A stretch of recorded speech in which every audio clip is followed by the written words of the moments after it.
Juniper. June. Caldwell stood on the pristine marble steps of the Blackwood mansion in Laurelhurst, clutching her worn messenger bag against her chest like armor. The colonial revival home loomed before her, all perfectly manicured hedges and gleaming windows that probably cost more than her entire year's rent in southeast Portland. She touched the delicate heart pendant at her throat, a nervous habit that intensified whenever anxiety crept in, making her green-gold eyes shift toward their deeper emerald shade. Just another babysitting job, she told herself, smoothing down her favorite cream cardigan over dark skinny jeans. Pay off mom's medical bills. Keep your head down. Don't get attached. But when the heavy oak door swung open, every rational thought fled her mind. Kieran James Blackwood stood there in the morning light, tall, broad-shouldered, devastatingly handsome in that effortless way that screamed old Portland money. His dark hair was perfectly styled despite the early hour, and those blue-gray eyes that seemed to hold entire storms within them swept over her with an intensity that made her breath catch. He wore a charcoal Henley that hugged his athletic frame, dark jeans that fit like they were tailored, and that vintage watch on his wrist that somehow made him look both timeless and completely, utterly masculine. "Miss Caldwell?" His voice was deeper than she'd expected, with just a hint of morning roughness that sent an unexpected shiver down her spine. "June, please," she managed, extending her hand. When his larger, warmer fingers closed around hers, she felt something electric pass between them, a recognition that went deeper than introduction, older than words. He held her hand a moment longer than necessary, his thumb brushing across her knuckles in what might have been accident but felt like intention. "Kieran, thank you for coming on such short notice." Before she could respond, a blur of energy in tiny jeans and a Portland Timbers jersey came barreling around the corner, nearly colliding with Kieran's legs. The little boy had his father's striking blue eyes but with the untamed brightness of childhood, sandy brown hair sticking up in several directions, and light-up Skechers that blinked with each bouncing step. "Is this her? Is this June? Are you going to be my new babysitter?" The questions tumbled out in typical 5-year-old fashion. No pause between thoughts. June instinctively dropped to his eye level, something that made Kieran's expression soften in a way that transformed his entire face. "Hi there, sweetheart. You must be Ethan. I've heard so many wonderful things about you. Did you know I lost 2 teeth already? And I can ride my bike without training wheels. And I'm going to play soccer for the Timbers when I'm big like Daddy." Ethan's enthusiasm was infectious, and June found herself genuinely smiling for the first time in weeks. "Wow, you're practically grown up already," she said, matching his excitement. "Maybe you can teach me about soccer sometime." "Really? You want to learn? Daddy says girls can play soccer too. Right, Daddy?" Kieran cleared his throat, and June caught something vulnerable flickering across his features as he watched his son interact with her. "That's right, buddy. Why don't you show June where she can put her bag while I make coffee?" As they moved into the house, June tried not to gawk at the soaring ceilings, the gleaming hardwood floors, the way morning light streamed through windows that offered glimpses of Portland's skyline in the distance. Everything was beautiful, perfectly arranged, and somehow empty. It felt more like a museum than a home where a little boy actually lived. In the kitchen, all granite countertops and stainless steel appliances, Kieran moved with practiced efficiency, his movements precise as he prepared what she recognized as expensive coffee beans. She noticed how he unconsciously ran his hand through his hair when he thought she wasn't looking, a gesture that made him seem younger, more approachable. "Ethan usually has breakfast around 8, he said, his back to her as he worked. "Cereal during the week, but he likes pancakes on weekends. His school schedule is on the refrigerator, along with emergency numbers." "Daddy makes the worst pancakes," Ethan stage whispered to June, making her bite back a smile. "They're always burnt on the bottom." A flush crept up Kieran's neck. "I'm still working on the technique. Maybe I could help with breakfast sometimes," June offered softly. "I make pretty decent pancakes." When Kieran turned to look at her, coffee mug halfway to his lips, something shifted in the air between them. His eyes had gone from stormy gray to a softer blue, and the way he was looking at her, like she was something precious he hadn't expected to find, made her heart skip several beats. "I'd like that," he said quietly, his voice rougher than before. Ethan, with the oblivious timing of children everywhere, chose that moment to announce, "June has pretty eyes, Daddy. They're like the forest when the sun comes through the trees." The silence that followed was charged with possibility, with the weight of things unsaid. June felt heat bloom in her cheeks as Kieran's gaze held hers, intense and searching, as if he was trying to read the secrets written in those forest green depths. "Yes," he said finally, never breaking eye contact with her. "They are." And in that moment, standing in the pristine kitchen of a house that felt like a beautiful cage, June realized she was in trouble, the kind of trouble that comes with blue-gray eyes and a smile that could break hearts. But June couldn't help herself as she moved around the Blackwood kitchen 3 days later, preparing Ethan's after-school snack while soft afternoon light filtered through the bay windows.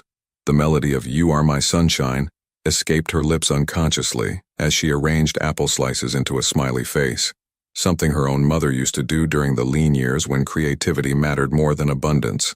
She'd fallen into an easy rhythm with this house, with Ethan's boundless energy and endless questions about everything from why clouds moved to whether dragons could be vegetarians. What she hadn't expected was how her presence seemed to affect the man who owned this beautiful and hollow mansion. Kieran had started coming home earlier. It was subtle at first, arriving at 5:30 instead of 7, claiming he had calls to make from his home office. But June noticed how he'd linger in the kitchen doorway, watching her help Ethan with homework at the breakfast bar, his intense blue-gray eyes tracking her every movement, like he was memorizing something precious. "June, June, look what I drew in art class." Ethan burst through the mudroom door, his small backpack bouncing against his legs, cheeks flushed from the October chill that painted Portland in shades of amber and crimson. "Let me see, sweetheart," she said, crouching down as he proudly unfolded a construction paper masterpiece. Her breath caught. It was a family portrait, 3 stick figures holding hands in front of a house with a crooked chimney. The tallest figure had dark hair and was labeled Daddy in Ethan's careful kindergarten lettering. The smallest had spiky yellow hair and said, "Me," but it was the middle figure that made her heart skip, a woman with long wavy hair and a big smile, labeled June Mommy. "It's beautiful, Ethan," she managed, her voice slightly thick. "But honey, I'm not—" "Mrs. Patterson said we should draw our families," he interrupted with the absolute certainty only children possess. "Oh, and you're here every day and you make the good pancakes and you sing to me and you smell like vanilla cookies. That makes you family, right?" Before she could respond, the sound of the front door opening echoed through the house. Kieran's footsteps approached the kitchen.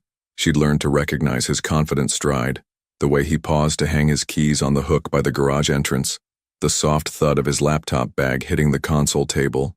"Daddy, look what I made." Ethan raced toward his father, waving the drawing like a flag of victory. June watched Kieran's face as he studied his son's artwork, saw the exact moment his eyes found the June Mommy label.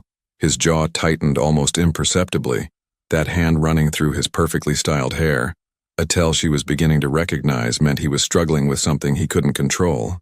"It's very creative, buddy," he said carefully, his voice neutral in that way adults used when they were choosing words like stepping stones across dangerous water. But June caught the way his gaze found hers over Ethan's head, held it for a heartbeat too long. In that look, she saw conflict, want warring with fear, desire battling with something that looked suspiciously like guilt. "I told June about my soccer game on Saturday," Ethan chattered on, oblivious to the tension crackling between the adults. "She said she wants to come watch me score goals. You're gonna come too, right, Daddy? We can all sit together like the Hendersons do." "We'll see, Ethan," Kieran said, but his eyes never left June's face. "Why don't you go wash your hands for snack time?" As soon as Ethan thundered upstairs, the kitchen fell into charged silence. June busied herself cleaning up art supplies, hyper-aware of Kieran's presence as he moved to the coffee maker, of the way his Henley stretched across his broad shoulders when he reached for a mug from the upper cabinet. "He's getting attached," Kieran said quietly, his back still to her. "Children do that when they feel safe," June replied, matching his careful tone. "It's healthy, is it?" He turned then, leaning against the granite counter, coffee mug cradled in hands that she noticed trembled slightly. When it's built on something temporary, the word temporary hit her like a physical blow, but she kept her expression steady. "Is it temporary?" The question hung between them like a bridge neither was sure they should cross. Kieran's blue-gray eyes had darkened to storm clouds, and June could practically see him waging an internal war. "June," he started, then stopped, running his hand through his hair again. "This isn't—" We can't what? She took a step closer, emboldened by something she couldn't name. Can't pretend that something isn't happening here? Can't acknowledge that every time we're in the same room, the air changes? His intake of breath was sharp, audible. You don't understand? Then explain it to me. Another step. They were close enough now that she could see the faint lines around his eyes, could smell his cologne mixed with something uniquely him. Explain why you look at me like I'm something you want but can't have. Explain why you've started coming home early. Explain why your hand shook when you gave me my coffee this morning. Because, he said roughly, his voice dropping to barely above a whisper, I haven't felt anything like this in 3 years, and it scares the hell out of me. The confession hung between them, raw and honest. June's heart pounded so hard she was sure he could hear it. Kieran. Daddy. June. Come see my Lego castle. Ethan's voice carried down from upstairs, shattering the moment like glass. They stepped apart instantly, the spell broken but not forgotten. Kieran's eyes held hers for one more charged second before he called back. Coming, buddy. As they climbed the stairs together, careful not to touch, June couldn't shake the feeling that something fundamental had shifted between them. The careful distance they'd been maintaining was crumbling, and she wasn't sure either of them had the strength to rebuild it. In Ethan's room, surrounded by scattered Legos and superhero posters, they knelt on opposite sides of an elaborate castle construction, helping him add turrets and flags, but every accidental brush of fingers when they reached for the same piece, every shared smile over Ethan's enthusiastic narration of his castle's backstory, every moment their eyes met across the colorful chaos felt like a promise of something neither of them was ready to name. This is the best castle ever, Ethan declared, adding a final Lego flag to the highest tower, just like we're the best family ever, and watching Kieran's carefully controlled expression crack just slightly at his son's innocent words, June realized she was falling for more than just a man. At 2:47 a.m. on a rain-soaked Thursday night, June was jolted awake in her small southeast Portland apartment by her phone buzzing frantically against her nightstand. Kieran's name lit up the screen, and her heart immediately kicked into overdrive. Hello? She whispered, already throwing off her covers. June, I'm sorry to call so late, but his voice was strained, rougher than usual. Ethan's having one of his episodes. He's asking for you, and I don't know what else to do. She was already pulling on jeans over her sleep shorts, grabbing the first sweater her hands found. I'll be right there. 20 minutes. June, you don't have to. I'm already in my car. The drive through Portland's empty streets felt eternal. Windshield wipers fighting against the October downpour that turned the city into watercolor smears of neon and shadow. She'd never seen Kieran vulnerable before, had never heard that note of helpless desperation in his voice that spoke of a father at the end of his rope. The mansion's front door opened before she could knock. Kieran stood there in rumpled sleep clothes, gray flannel pants and a white t-shirt that clung to his chest, hair disheveled, bare feet on the cold marble. But it was his face that stopped her breath, raw exhaustion mixed with relief so profound it made her chest ache. Thank God, he breathed, stepping aside to let her in. He won't stop crying. He keeps saying he dreamed you went away like his mother did. June's heart clenched. Where is he? His room. I've been trying for an hour, but he just keeps asking for you. They climbed the stairs together, and June could hear Ethan's heartbroken sobs echoing down the hallway, the kind of crying that came from deep, primal fear. At his doorway, she paused. The little boy was curled into a ball in the center of his race car bed, clutching a stuffed Portland Timbers bear to his chest, his small body shaking with each sob. Hey, sweetheart, June called softly from the doorway. Ethan's head shot up, his face red and tear-streaked, blue eyes wide with the kind of relief that made her want to cry herself. June, you came back. I dreamed you went to heaven like Mommy and I couldn't find you anywhere. She was across the room in 3 strides, gathering him into her arms as he launched himself at her. His small arms wrapped around her neck with desperate strength, and she held him close, breathing in the familiar scent of his strawberry shampoo and little boy sweetness. I'm here, baby. I'm right here, she murmured, settling onto his bed with him in her lap. I'm not going anywhere. Promise? His voice was muffled against her neck. I promise. Behind them, she heard Kieran's sharp intake of breath at her words, but she couldn't take them back even if she wanted to, not when Ethan needed to hear them. Will you sing the Sunshine Song? Ethan asked, pulling back to look at her with those achingly familiar blue eyes. Of course, sweetheart. As June began to sing, "You are my sunshine," in a soft, lilting voice. She felt the bed dip behind her. Kieran had settled against the headboard, close enough that she could feel the warmth radiating from his body, could sense rather than see the way he was watching them. Ethan's breathing gradually evened out as she sang, his small fist clutching her sweater like a lifeline. By the second verse, his eyes were growing heavy, but he fought sleep with the determination of a child afraid his dreams might steal away what mattered most. "June," he whispered as she finished the song. "What is it, sweetheart? Are you going to marry Daddy?" The question hung in the air like a live wire. June felt Kieran go completely still behind her, felt the weight of his gaze burning into the back of her neck. "Why do you ask that, honey?" she managed, her voice carefully gentle. "Because Tommy Henderson says that's what happens when grown-ups look at each other the way you and Daddy do. And because I asked Santa to make you my real mommy for Christmas. And Tommy says Santa only gives kids what's already going to happen anyway." June's throat closed up completely. She felt Kieran shift behind her, heard the soft sound he made that might have been pain or longing or both. "Oh, sweetheart," she whispered, pressing a kiss to Ethan's forehead. "Families come in all different shapes. You know that. The most important thing is that people love each other and take care of each other. Like we do. Like we do." Ethan seemed satisfied with that answer, finally letting his eyes drift closed. June continued stroking his hair until his breathing deepened into the steady rhythm of true sleep, until his grip on her sweater loosened and his small body went boneless with the trust only children possessed. Carefully, she shifted him back to his pillow, tucking his timbers bare under his arm. When she turned to slip out of the room, she found Kieran watching her with an expression that made her breath catch, wonder and longing and something that looked dangerously close to love. They tiptoed from the room together, leaving the door cracked open just the way Ethan liked it. In the hallway, beneath the soft glow of accent lighting, they faced each other in silence that thrummed with unspoken truths. "Thank you," Kieran said quietly, "for coming, for knowing exactly what he needed. You don't have to thank me for loving him." The words slipped out before she could stop them, honest and raw. Kieran's eyes darkened, his hand lifting as if to touch her face before dropping back to his side. "June, I know," she whispered. "I know this is complicated. I know there are things we haven't talked about, things that scare you, but Kieran, what just happened in there, that's real.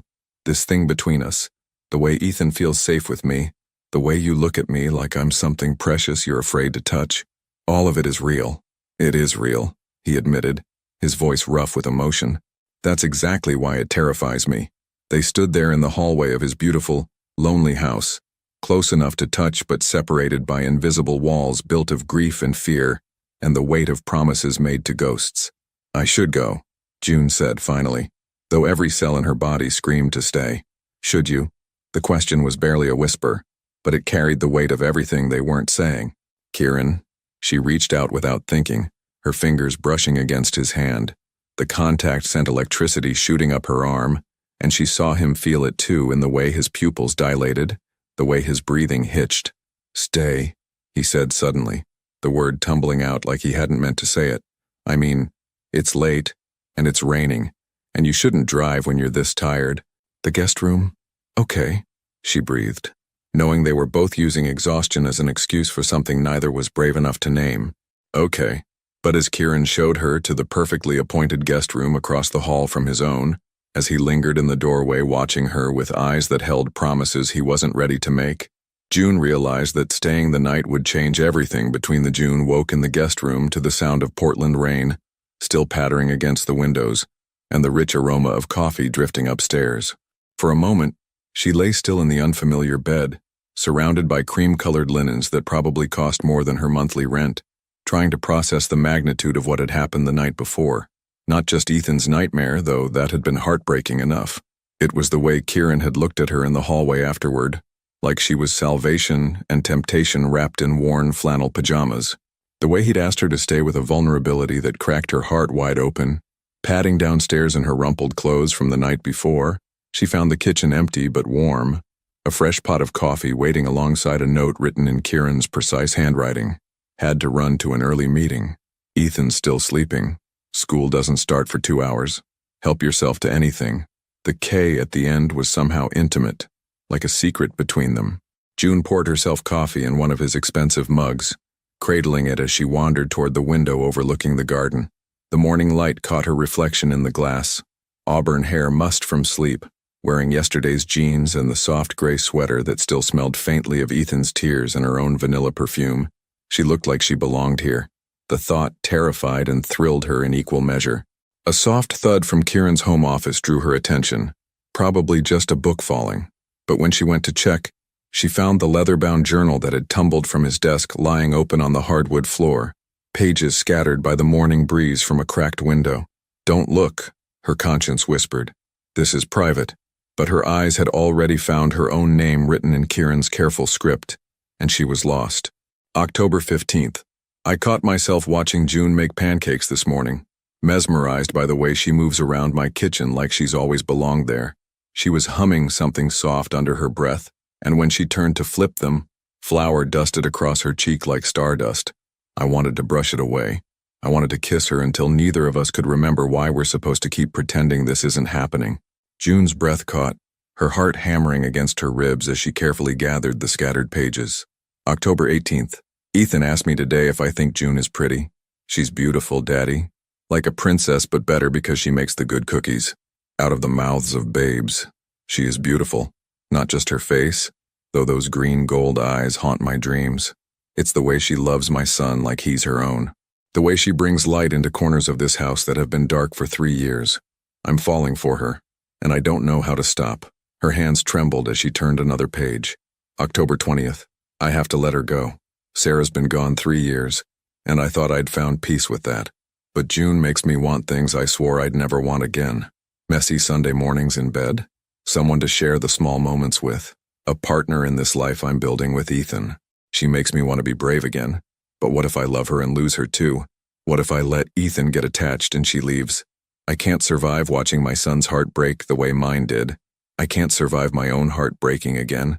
Tears blurred her vision as she read the final entry, dated just yesterday, October 22nd. Decided, I'll finish out her contract through the end of the month, then find someone else. Someone older, less everything. Someone who doesn't make me forget every reason I built these walls. Someone who doesn't make my son draw pictures of families that look nothing like the one we actually are. It's the right thing to do. It has to be, even if it feels like cutting out my own heart. June. She spun around to find Kieran standing in the doorway, still in his suit from his early meeting, his blue-gray eyes taking in the scattered journal pages in her hands. The expression that crossed his face was pure devastation, betrayal and vulnerability and naked fear all rolled into one. "I'm sorry," she whispered, her voice breaking. "It fell, and I saw my name. And you read it." His voice was flat, carefully controlled in that way that meant he was dying inside. "Kieran, please. All of it." The pain in his voice made her want to weep. "Yes." He stood frozen in the doorway, his hands clenched at his sides, and June could practically see him rebuilding every wall she'd inadvertently torn down. The careful distance, the professional boundaries, the protection he wrapped around his heart like armor. "You're going to fire me," she said. Not really a question. "I have to. Because you're scared? Because I'm terrified." The words exploded out of him, raw and honest. "Do you have any idea what it's like to love someone so much that losing them nearly destroys you? To watch your child ask every day where mommy went and not have an answer that makes the hurt stop?" "No," June said quietly. "But I know what it's like to lose the person you love most and blame yourself for not being able to save them. I know what it's like to be so afraid of loving again that you push away everyone who tries to get close." Kieran's carefully controlled facade cracked. "June, I read every word you wrote about me. Kieran, I know you're falling for me because I'm falling for you too. I'm falling for the way you check Ethan's room 3 times every night to make sure he's safe, for how your voice goes soft when you talk about your son's future, for the fact that you still wear your wedding ring even though your wife has been gone for 3 years, because you're too loyal to let go even when letting go might save you." She took a step toward him, her heart breaking at the war she could see raging in his eyes. "I'm falling for your terrible pancakes and the way you run your hand through your hair when you're nervous. For how you pretend to be this controlled businessman but you keep a picture of Ethan's first soccer goal on your desk where clients can see it. For the way you look at me like I'm something precious you're afraid to touch." "Stop," he whispered, but there was no force behind it. "I love him too, you know. Ethan. I love his gap-toothed grin and his endless questions, and the way he falls asleep holding that Timbers bear. I love how he calls me June Mommy when he thinks no one is listening. I love this broken, beautiful family you're so afraid to let me be part of. Kieran closed his eyes, his jaw working as he fought for control. When he opened them again, the storm clouds had returned. Loving us won't end well for any of us, he said quietly. I can't be what you need, June. I can't promise you forever when I couldn't even protect the forever I had before. I'm not asking for promises, she said, her voice steady despite the tears threatening to spill over. I'm asking for a chance. But she could see in his face that the walls were back up, stronger than before. That reading his private thoughts had somehow made him more determined to push her away, not less. I think you should go, he said finally. And June realized that sometimes, loving someone meant respecting their right to break both your hearts. 3 days after Kieran asked her to leave, June found herself back at the Blackwood mansion, not because he'd changed his mind, but because their usual babysitter had called in sick and desperation had trumped pride. She stood on the familiar marble steps, rain-soaked and emotionally raw, watching Kieran struggle with his own decision through the frosted glass door. When he finally opened it, the careful mask he'd worn during their stilted phone conversation cracked just slightly. He looked exhausted, deeper lines around those blue-gray eyes, his usually perfect hair slightly disheveled, his jaw shadowed with stubble that suggested he'd been sleeping as poorly as she had. Thank you for coming, he said formally, not quite meeting her eyes. I know this is awkward. It's fine, she lied, stepping into the foyer that felt different now, charged with the weight of everything they'd said and everything they hadn't. Where's Ethan? Getting dressed for school. He doesn't know that about our arrangement changing. Our arrangement. As if what they'd had was nothing more than a business transaction. As if he hadn't written pages about falling in love with her. As if she hadn't held his son through nightmares and sang lullabies in the dark. Daddy! June! Ethan's voice echoed down the hallway before his small feet came thundering toward them. He launched himself into her arms with the complete trust of a child who believed the adults in his life would always catch him. I missed you so much, he said, squeezing her neck. Daddy said you were sick, but you look okay to me. Are you better now? June's eyes found Kieran's over Ethan's head, saw the guilt flash across his features. I'm feeling much better, sweetheart. Good. Can you make pancakes for breakfast tomorrow? Daddy tried to make them yesterday and they were… Ethan lowered his voice to a stage whisper. Really, really bad. Despite everything, June felt her lips curve upward. Well, we'll see, honey. The morning routine felt both familiar and surreal. Preparing Ethan's lunch, helping him find his missing soccer cleat, listening to his chatter about the Halloween party at school while Kieran moved around them like a ghost. But she noticed things she'd missed before. How Kieran's eyes tracked her every movement when he thought she wasn't looking. How his hand clenched around his coffee mug when she laughed at Ethan's jokes. How he found excuses to stay in the kitchen instead of retreating to his office. After Ethan left for school, the house fell into uncomfortable silence. Kieran lingered by the front door, car keys in hand, clearly torn between leaving for work and saying something, anything, to bridge the chasm that had opened between them. June, he started, then stopped, running that familiar hand through his hair. You don't owe me an explanation, she said quietly, though her heart was screaming for one. I understand why you made the choice you did. Do you? His voice was rough, and when she looked up, she found him staring at her with an intensity that made her breath catch. Because I'm not sure I do anymore. Before she could respond, he was gone, leaving her alone in the kitchen that smelled like his coffee and echoed with all the words they kept swallowing. The day passed in a strange, suspended animation. June went through the motions of her usual routine, tidying Ethan's room, preparing dinner ingredients, folding the laundry that Mrs. Rodriguez, the housekeeper, had left in a basket. But everything felt different, temporary, like she was already becoming a ghost in this house that had briefly felt like home. When Ethan came home from school, he seemed subdued, his usual boundless energy replaced by something that looked suspiciously like worry. June, he said as she helped him with his homework at the kitchen counter. Are you going away? The question hit her like a physical blow. What makes you ask that, sweetheart? Tommy Henderson says when grown-ups are sad like you and Daddy, it means someone's going away, and you're both really sad. I can tell. June's throat closed up. This was exactly what Kieran had been afraid of, that Ethan would get attached and end up hurt. But looking at the little boy's worried blue eyes, she realized the damage was already done. Ethan loved her, and she loved him, and protecting him now meant being honest in a way that wouldn't destroy his faith in the adults who were supposed to take care of him. Sometimes grown-ups have complicated feelings, she said carefully. That doesn't mean anyone is going anywhere right now. But you might. The simple question contained multitudes of fear, and June found herself making a promise she wasn't sure she could keep. I will always care about you, Ethan.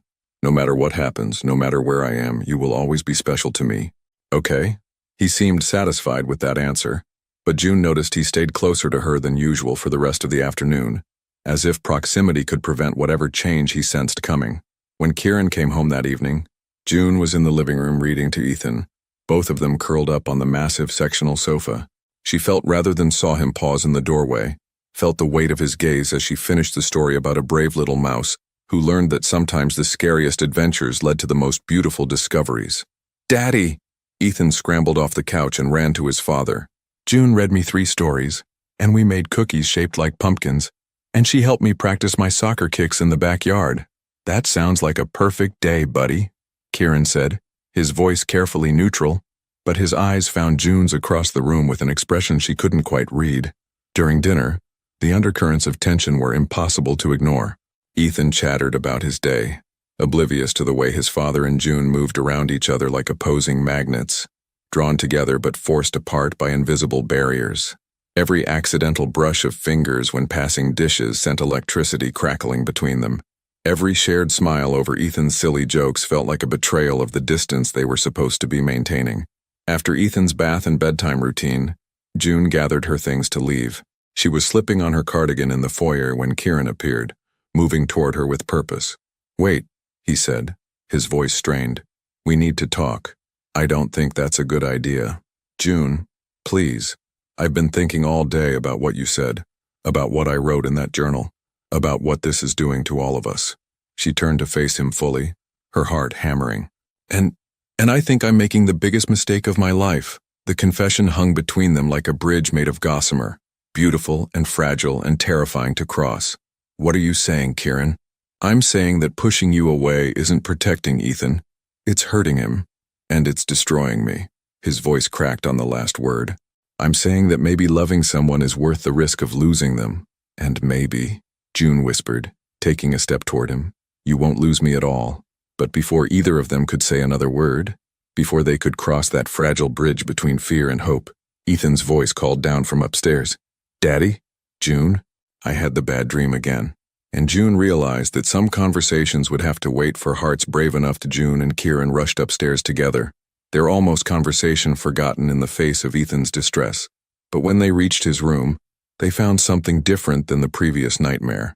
Ethan sat in his race car bed, tears streaming down his face, clutching a framed photograph to his chest. Buddy, what's wrong? Kieran asked, settling on the edge of the bed while June hovered uncertainly in the doorway.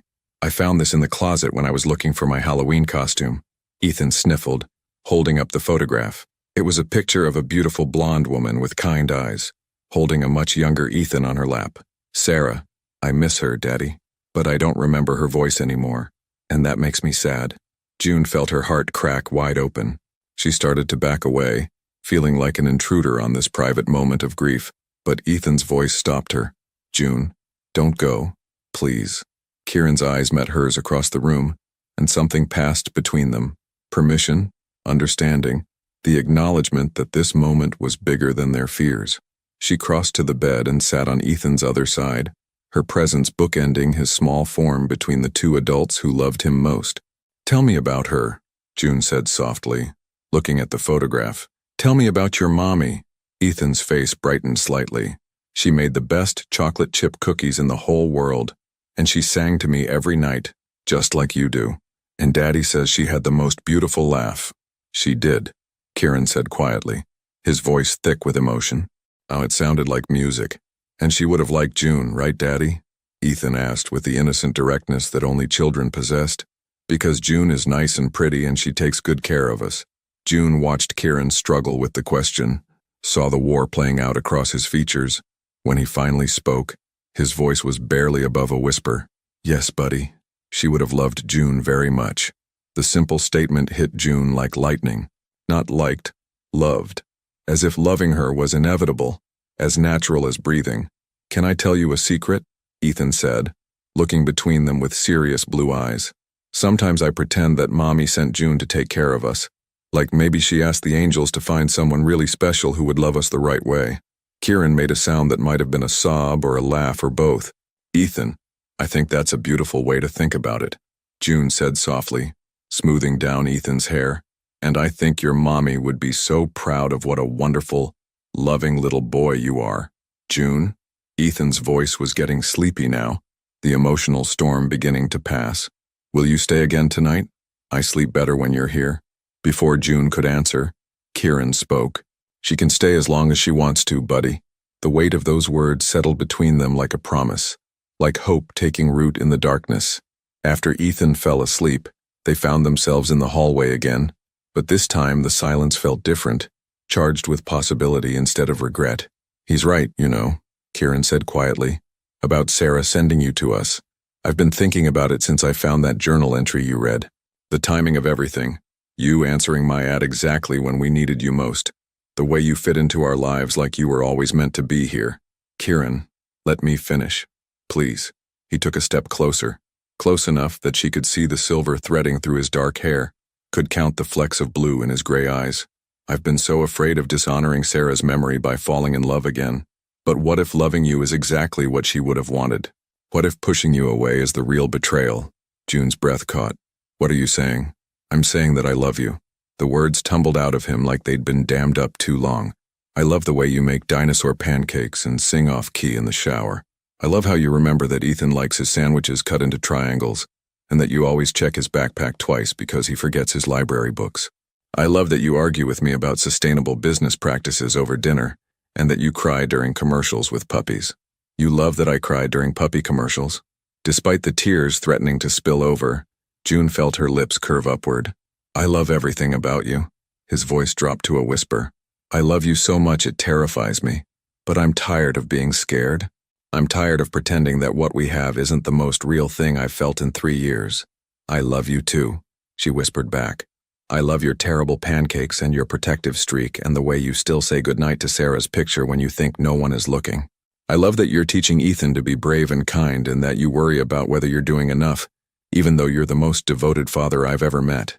They were standing so close now that June could feel the warmth radiating from his body, could see the way his pupils had dilated in the soft hallway lighting. "June," he breathed, his hand coming up to cup her face. Can I?" Instead of answering with words, she rose up on her tiptoes and pressed her lips to his. The kiss was everything she'd imagined and more, soft and desperate, and full of 3 weeks' worth of suppressed longing.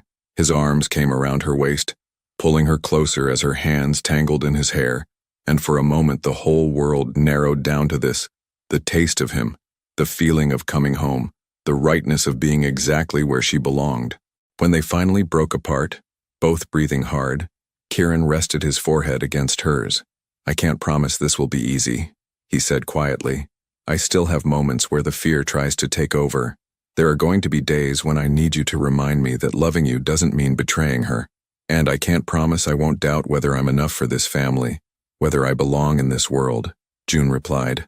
"There are going to be days when I need you to remind me that love doesn't care about bank accounts or social status." "We'll remind each other," Kieran said, pressing another soft kiss to her lips. "Every day, for as long as you'll let me." "That might be a very long time," she whispered against his mouth. "I'm counting on it." And standing there in the hallway of the house that had become home, wrapped in the arms of the man she loved while their son slept peacefully down the hall, June realized that sometimes the most beautiful love stories were the ones that grew slowly, carefully, from the seeds of trust and shared purpose and the daily choice to be brave enough to let someone in.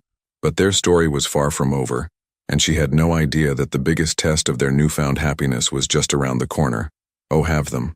2 weeks after their first kiss, June was humming while making breakfast when Kieran's phone rang, with the kind of urgency that made her stomach drop. She watched his face transform from sleepy contentment to sharp focus as he answered. "Blackwood." His voice was crisp, professional, but June caught the tension in his shoulders. "What? When did this happen?" She set down the spatula, pancakes forgotten, as Kieran's free hand ran through his hair, that telltale sign of stress she'd learned to recognize. How much are we talking about? A pause. Jesus. Okay. I'll be there in 20 minutes. Daddy, is everything okay? Ethan asked from his perch at the breakfast bar. Syrup-sticky fingers paused halfway to his mouth. Everything's fine, buddy, Kieran said, but June could see the lie in the tight line of his jaw. I just have to go to work a little early today. After Kieran left, with a distracted kiss that felt more like routine than romance, June spent the morning trying to shake the feeling that something fundamental had shifted. When she picked Ethan up from school, her phone buzzed with a text from Kieran. Working late. Don't wait up. It was the first of many such texts. For 3 days, Kieran disappeared into his work with an intensity that felt like desperation. He left before dawn and came home after Ethan's bedtime, emerging from his home office only for hurried meals eaten in distracted silence. The man who'd told her he loved her, who'd kissed her like she was oxygen, seemed to have vanished behind walls of stress and professional obligation. Is Daddy mad at us? Ethan asked on the 4th night, his small face scrunched with worry as June tucked him into bed. No, sweetheart. He's just dealing with some work problems. Sometimes grown-ups have to focus really hard on fixing things. But he's not fixing us, Ethan said with the devastating clarity of childhood. We were happy, and now we're not. June's heart clenched. We're still happy, honey. Sometimes happiness just looks different when people are stressed. But as she kissed Ethan goodnight and headed downstairs to find Kieran still locked in his office, she wondered if she was lying to herself as much as to the little boy who was watching their carefully built family dynamic crumble. She knocked softly on the office door. Kieran, I made coffee. Come in. His voice was hoarse, exhausted. She found him surrounded by papers, his usually immaculate appearance disheveled, his blue-gray eyes rimmed with red. Empty coffee cups and takeout containers littered his desk, and his laptop screen showed a maze of spreadsheets and legal documents. You look terrible, she said softly, setting a fresh mug beside his elbow. Thanks. That's exactly what every man wants to hear from the woman he loves. The joke fell flat, and June perched on the edge of his desk, studying his face. Talk to me. What's happening? Kieran leaned back in his chair, rubbing his eyes with the heels of his hands. Remember how I told you Green Tech Solutions was my baby, the sustainable technology company I built from nothing? Of course. Our biggest investor just pulled out, completely. No warning, no negotiation, just a phone call saying they're reallocating capital toward more traditional energy sectors. His voice was bitter. 3 years of work, June. Dozens of employees who depend on this company for their livelihoods, and I'm watching it all fall apart. June felt something cold settle in her stomach. How bad is it? Bad enough that I might lose everything. The company, the house. He gestured vaguely at the life they'd been building. Everything. Okay, June said carefully. So what are our options? The word our seemed to hit him like a physical blow. Kieran's face shuddered, and June watched him rebuild those familiar walls in real time. Our options? His voice was carefully neutral. June, this isn't your problem to solve. Isn't it? She slid off the desk, hurt flashing through her. I thought we were a team now. You thought what? That loving me meant signing up for financial ruin. Kieran stood abruptly, pacing to the window. This is exactly what I was afraid of, getting you tangled up in my mess, watching everything I touch turn to ash. That's not what this is, June said firmly. This is life happening. This is what couples do. They face problems together. We're not a couple, June. Not really. The words were like physical blows. You're Ethan's babysitter who I've been foolish enough to fall in love with. You have your own life, your own apartment, your own problems. You don't need mine, too. June stared at him, seeing the fear and self-loathing written across his features. Is that really what you think? That I'm here because it's easy? Because your life is some fairy tale I wanted to step into? Aren't you? His voice was harsh, defensive. Look around, June. Look at this house, this life. Tell me you weren't at least a little attracted to the security of it all. The accusation hung between them like poison. June felt something crack inside her chest, not just hurt, but the deeper pain of being completely misunderstood by the person who was supposed to know her best. You want to know what I was attracted to? Her voice was deadly quiet. I was attracted to the way you sing off-key in the shower when you think no one can hear. I was attracted to how you check Ethan's room 3 times every night because you're terrified of losing him too. I was attracted to the fact that you keep your wedding ring in your bedside drawer, but still say goodnight to Sarah's picture every night because you're too loyal to let go. Kieran flinched as if she'd slapped him. I fell in love with your terrible pancakes and your protective streak and the way you worry that you're not enough for your son, even though you're the most devoted father I've ever met. I fell in love with you, Kieran. Not your bank account. Not your house. Not your perfect life that's apparently falling apart. June. No. Let me finish. Tears were streaming down her face now, but her voice remained steady. You want to know what I think? I think you're using this crisis as an excuse to push me away because you're terrified of being happy. I think you'd rather destroy what we have than risk fighting for it. That's not, isn't it? She wiped her eyes with the back of her hand. The man I fell in love with wouldn't face this alone. He'd let me help. He'd trust me enough to brainstorm solutions instead of assuming I'd run at the first sign of trouble. Kieran's shoulders sagged. What if there are no solutions? What if I lose everything anyway? Then we'll figure out what comes next. Together. June took a step toward him, her voice softening. But Kieran, I have an idea. Something that might actually help. Despite himself, he looked up. What kind of idea? What if green tech's problem isn't the technology? What if it's the market approach? You're trying to sell to corporations and investors who only care about profit margins. But what about education? What about creating programs that teach kids about sustainability from the ground up? Kieran's brow furrowed. I don't understand. Schools. Kieran, school districts are desperate for innovative STEM programs. What if instead of selling products, you licensed educational curricula, built interactive programs that teach kids about renewable energy, sustainable agriculture, environmental stewardship? Parents would love it, teachers would love it, and you'd be creating the next generation of environmentally conscious consumers. June could see the wheels turning in his mind, could watch the idea take root. It would require completely restructuring the business model, he said slowly, but it would also make you irreplaceable. Hard to defund a program that's actively educating children about saving the planet. For the first time in days, something like hope flickered across Kieran's features. You really think it could work? I think it's brilliant. And more importantly, I think it's you. This is what you're passionate about. Making the world better for Ethan's generation. Kieran stared at her for a long moment, and June could see him warring with himself, fear battling with possibility, isolation wrestling with partnership. Why? He asked quietly. Why would you want to help save something that might still fail? Because I love you, she said simply. Because I love Ethan, because this matters to you, which makes it matter to me. And because, she smiled through her tears, I happen to have a degree in early childhood education and about 100 ideas for how to make environmental science fun for kids. Something shifted in Kieran's expression. Surprise giving way to wonder, giving way to something that looked dangerously like hope. You'd really do that? Help me rebuild everything from scratch. Kieran, June said, crossing to him and taking his hands in hers. I'd do anything for this family, even if that family comes with terrible pancakes and a tendency toward noble self-sacrifice. And for the first time in days, Kieran smiled, really smiled, like he was remembering what it felt like to not face the world alone. 3 weeks later, June stood in the conference room of Portland Public Schools' downtown administrative building, her hands trembling slightly as she adjusted the laptop for the third time. Beside her, Kieran radiated calm confidence in his perfectly tailored navy suit, but she could see the tension in the way his fingers drummed against his leather portfolio. You ready for this? He murmured, his voice low enough that the school board members filing into the room couldn't hear. Are you? She countered, smoothing down her new blouse, a soft sage green that Kieran had said brought out her eyes when they'd gone shopping together the weekend before. The past 3 weeks had been a whirlwind of 18-hour days, takeout dinners eaten over laptops, and Ethan falling asleep between them on the living room floor while they worked on presentation slides.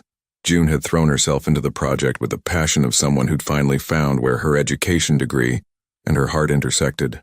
Together, they'd created something beautiful, Green Futures, and comprehensive environmental education program that turned abstract concepts like carbon footprints and renewable energy into hands-on adventures for elementary students. June had designed curriculum that let kids build miniature wind farms from recycled materials, grow vegetables in classroom gardens, and conduct simple experiments that showed how everyday choices affected the planet. But more than the program itself, June had watched Kieran transform over these weeks. The desperate, isolated man who'd tried to push her away had gradually given way to a true partner, someone who valued her insights, built on her ideas, and trusted her enough to bet their future on their combined vision. Ladies and gentlemen, thank you for joining us today. Dr. Patricia Hernandez, the district superintendent, called the meeting to order. Mr. Blackwood, Ms. Caldwell, the floor is yours.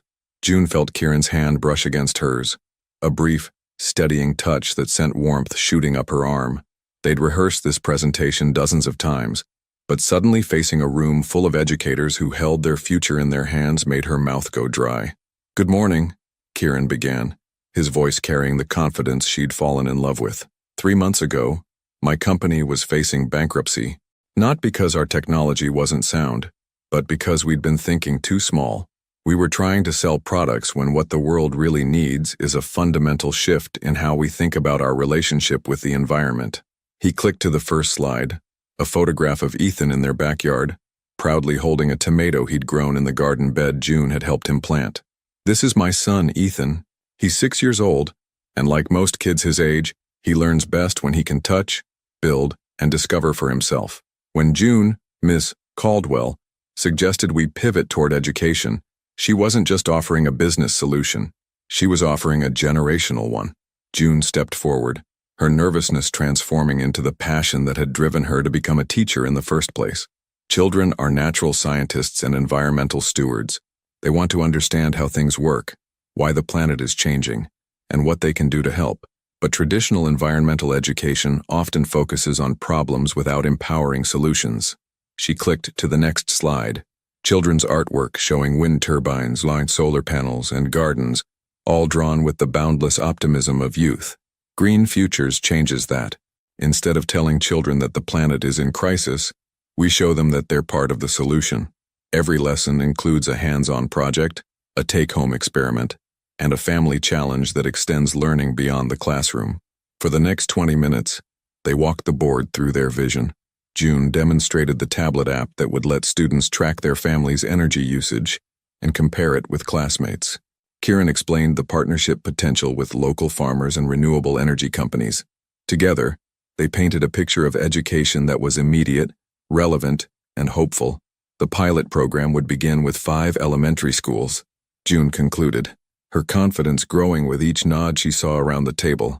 "We're not just teaching environmental science, we're creating the next generation of citizens who see sustainability as a fundamental life skill, like reading or mathematics." "And the cost?" asked Board Member Thompson, a stern-looking woman who'd been taking notes throughout their presentation. "Initially higher than traditional textbook adoption," Kieran admitted. "But we're proposing a 3-year partnership where green tech absorbs the startup costs in exchange for the opportunity to refine and expand the program. By year 3, the cost per student would be lower than current science curricula, with significantly better engagement and retention rates." Dr. Hernandez leaned forward. "Ms. Caldwell, this is quite a departure from traditional babysitting work." June felt heat creep up her neck, but kept her voice steady. "My degree is in early childhood education from Portland State. I've always been passionate about environmental education, but it took Mr. Blackwood's crisis to show me how business innovation and educational philosophy could work together." "And your role going forward?" "June will be Green Tech's Director of Educational Development," Kieran said, pride evident in his voice. "She's been the driving force behind every aspect of this program's design." June's breath caught. They'd discussed her continuing involvement, but hearing him announce her title, her future, with such certainty, made her heart race with possibilities she'd barely dared to imagine. The questions continued for another 30 minutes. June fielded inquiries about age-appropriate content and learning outcomes, while Kieran handled budget projections and implementation timelines. But through it all, June was aware of something electric happening between them, the seamless way they built on each other's answers, anticipated each other's thoughts, presented a united front that felt powerful and right. "We'll deliberate and have an answer for you by Friday," Dr. Hernandez finally said. "Thank you both for a very compelling presentation." Outside in the autumn air, June felt her knees go weak with the adrenaline crash. Do you think we did okay?" "I think," Kieran said, pulling her into his arms right there on the steps of the administration building, that you were magnificent. Watching you in there, seeing you in your element. June, you weren't just presenting a program. You were presenting our future. Our future? The words came out breathless. Yes, our future. June. Rose Caldwell, Director of Educational Development. His smile was radiant. I should have asked you first, shouldn't I? About the title, the position. Are you asking now? I'm asking if you want to build something with me. Not just this program, but everything. A company, a life, a family. His voice dropped to a whisper. I'm asking if you want to be my partner in every sense of the word. Before June could answer, her phone buzzed with a text from Mrs. Rodriguez. Emergency at school. Ethan hurt on playground, hospital. The color drained from Kieran's face as June showed him the message. All thoughts of their professional triumph evaporated, replaced by the primal fear every parent knew.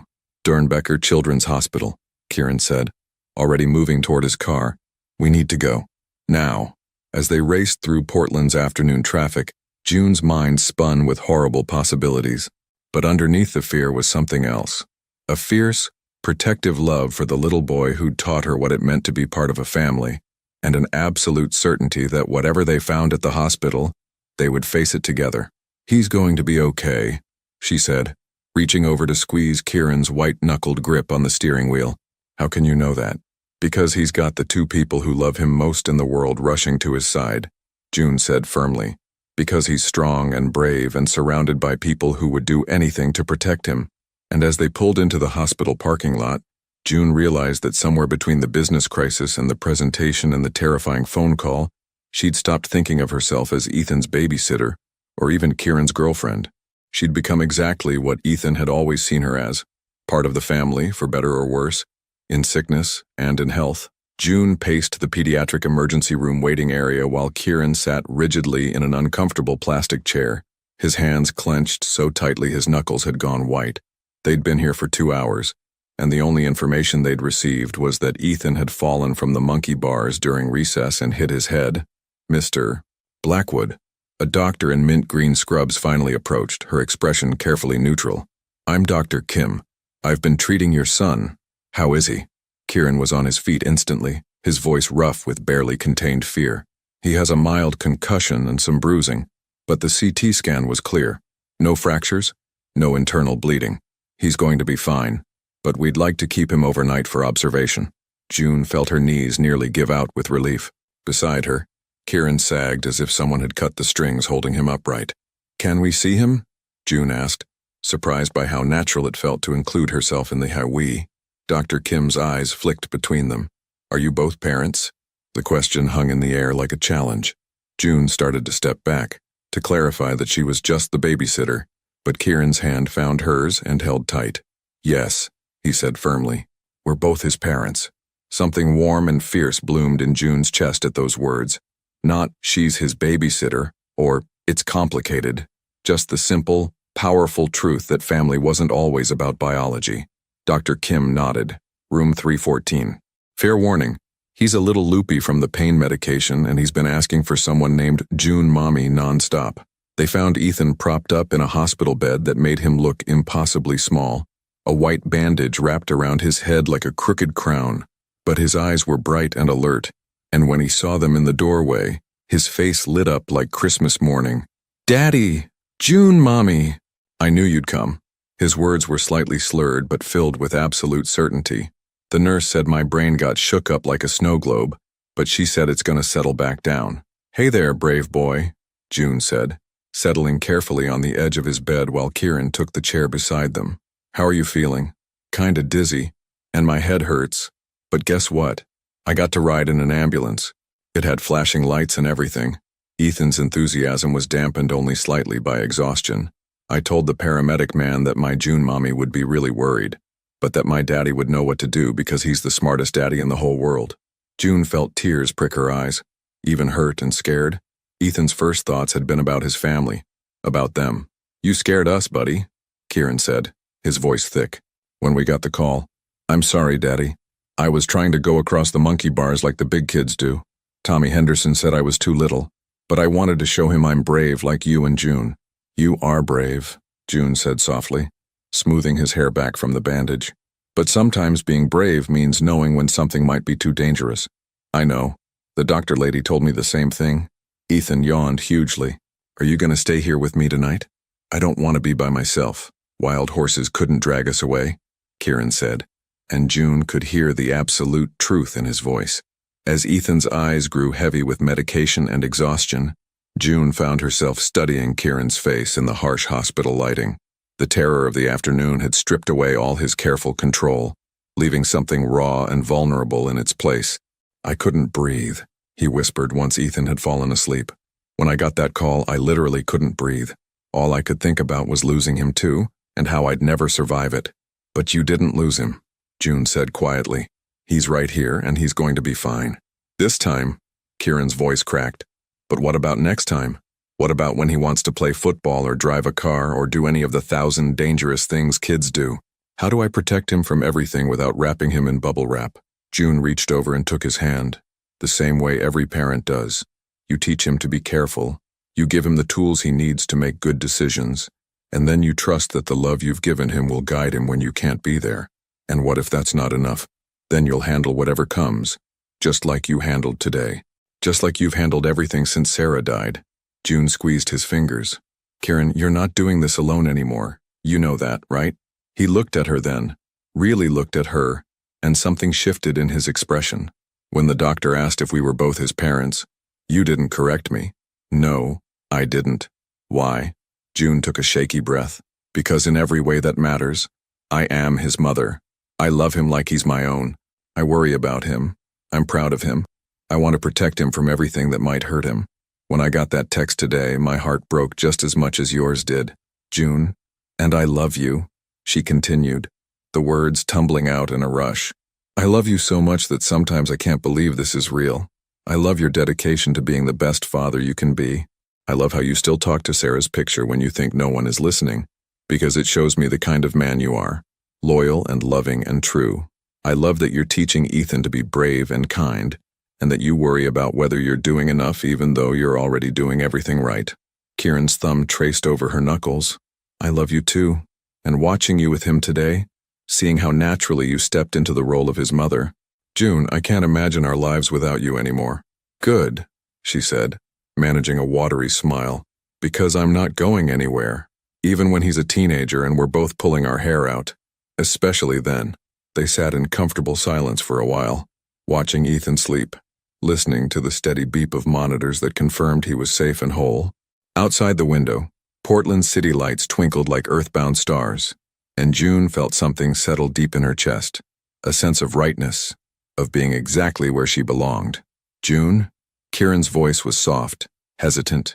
When we get out of here, when things settle down, would you move in with us?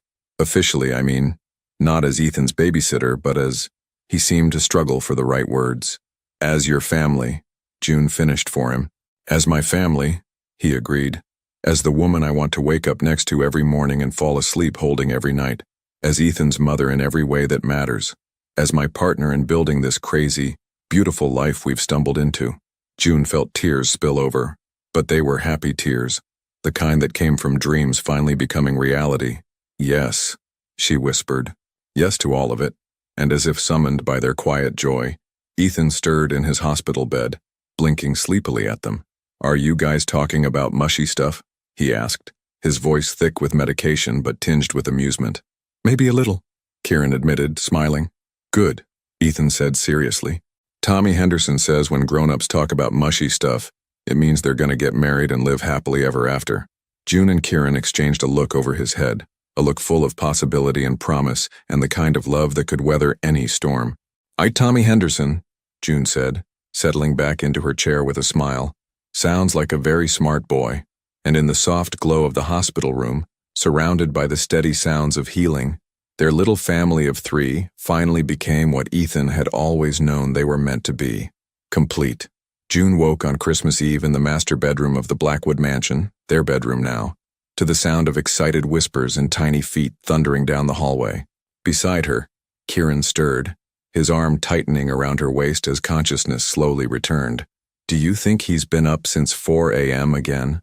She murmured against his chest, breathing in the familiar scent of his cologne mixed with sleep warmth. Probably earlier, Kieran chuckled, pressing a kiss to the top of her head. I heard him checking his alarm clock at least 3 times last night.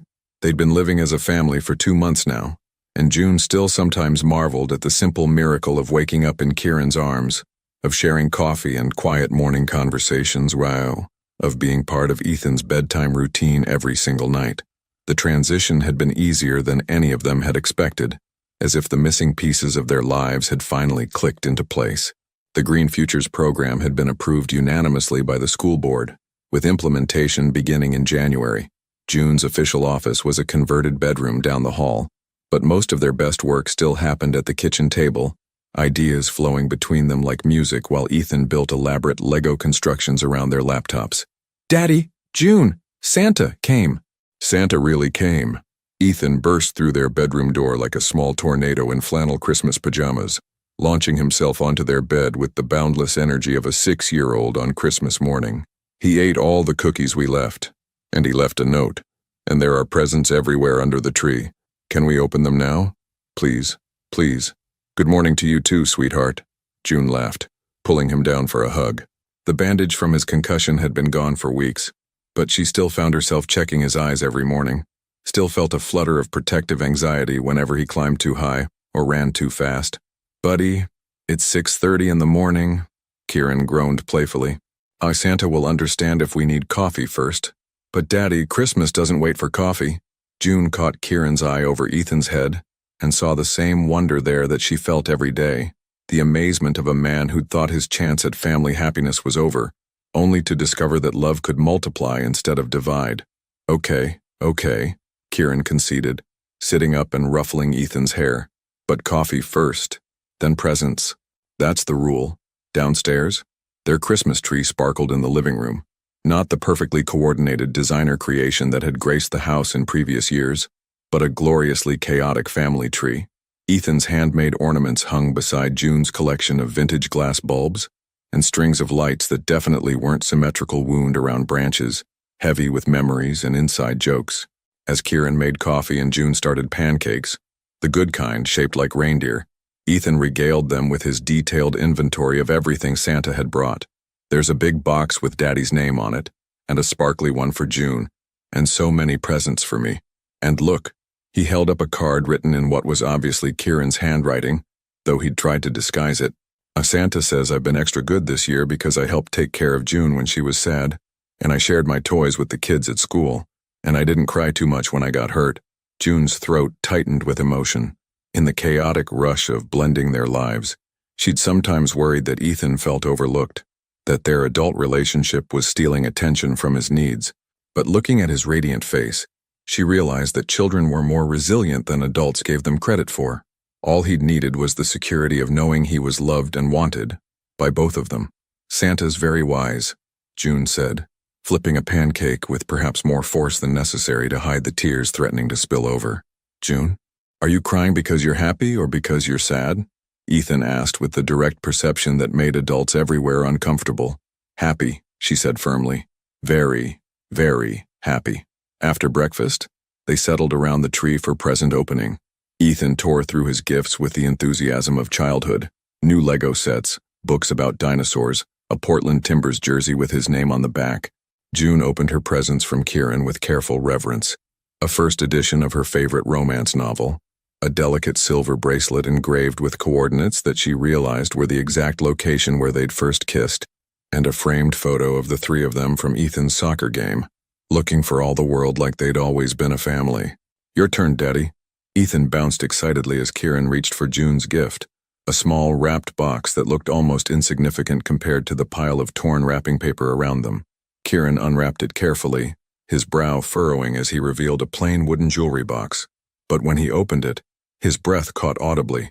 Inside was his wedding ring, the one he'd quietly moved to his bedside drawer months ago. But it wasn't alone.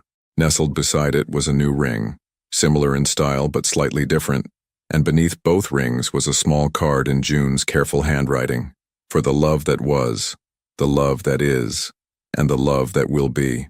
Both rings for both loves, because the heart is big enough for all of it. "June?" Kieran's voice was rough with emotion. "So what is this?"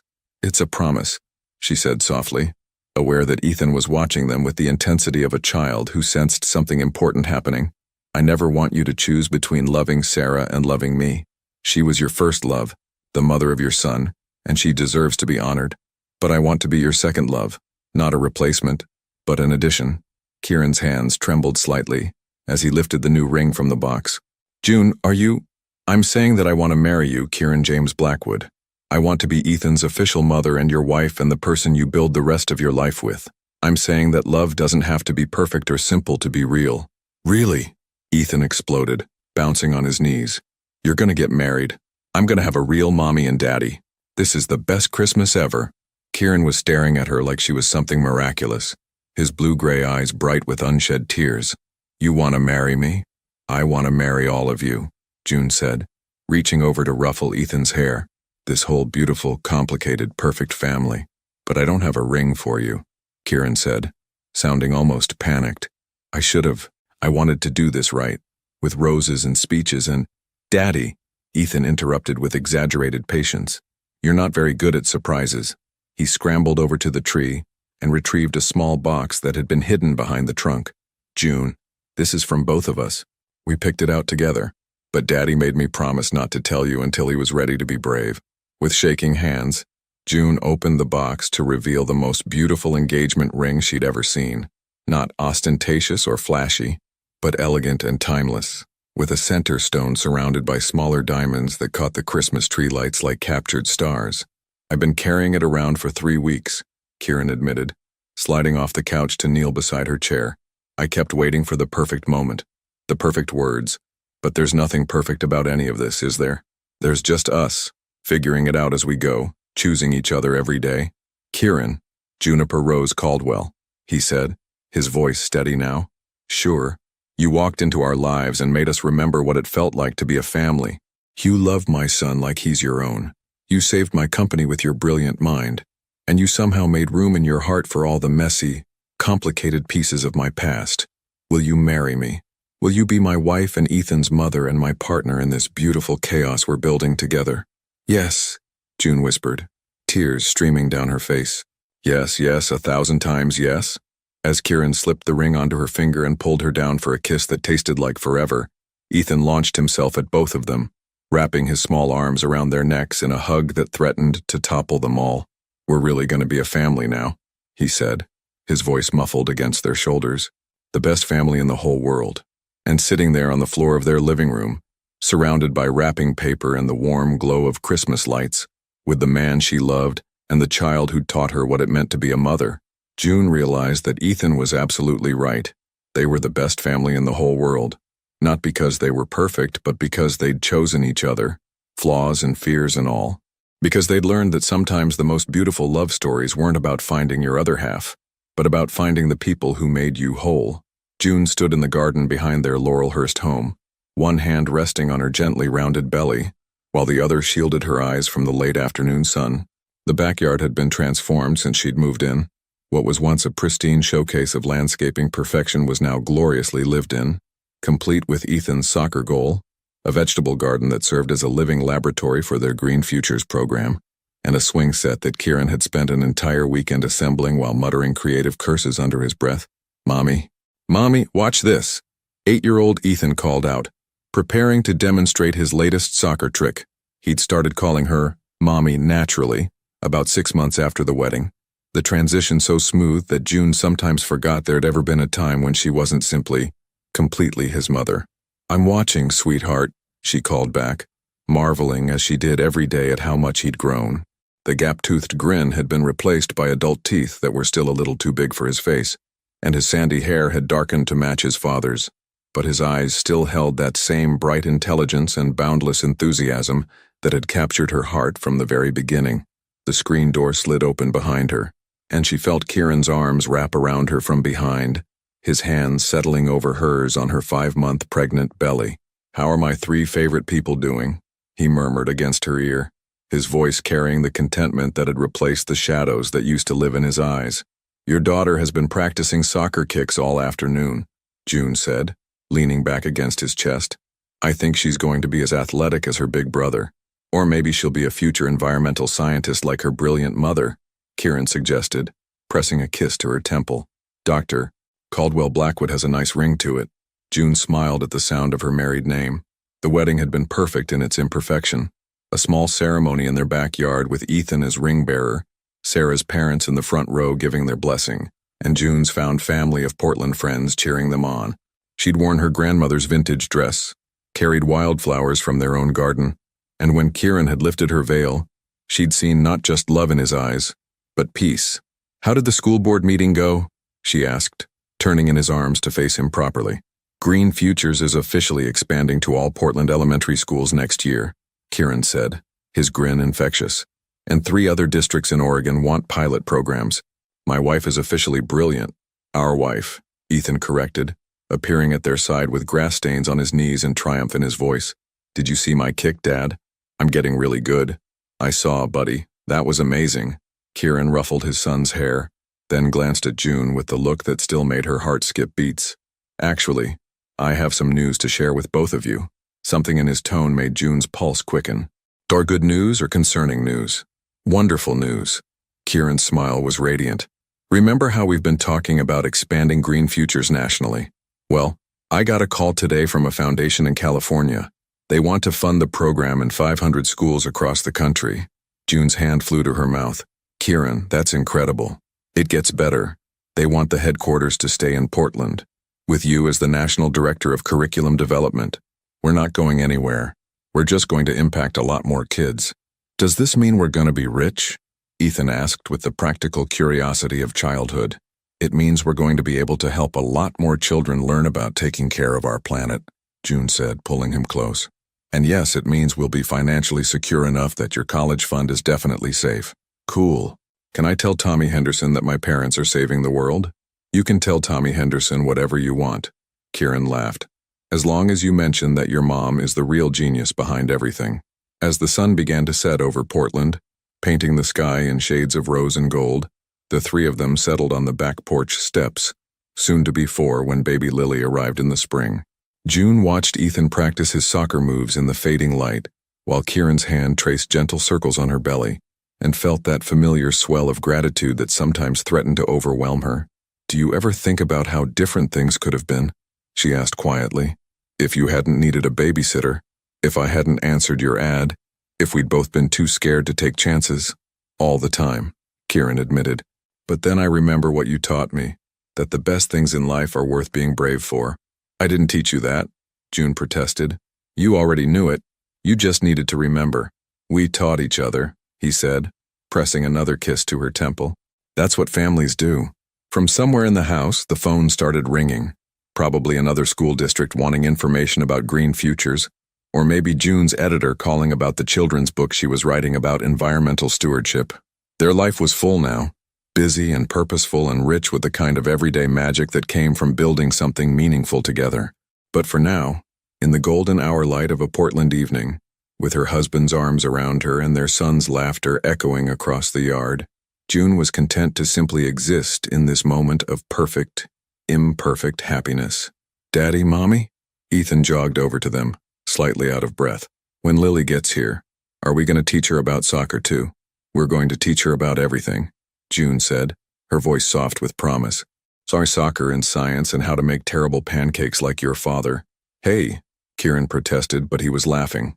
"And we're going to teach her about love," June continued, "and how families can come together in the most unexpected ways, and how sometimes the most beautiful stories are the ones where people choose each other every single day."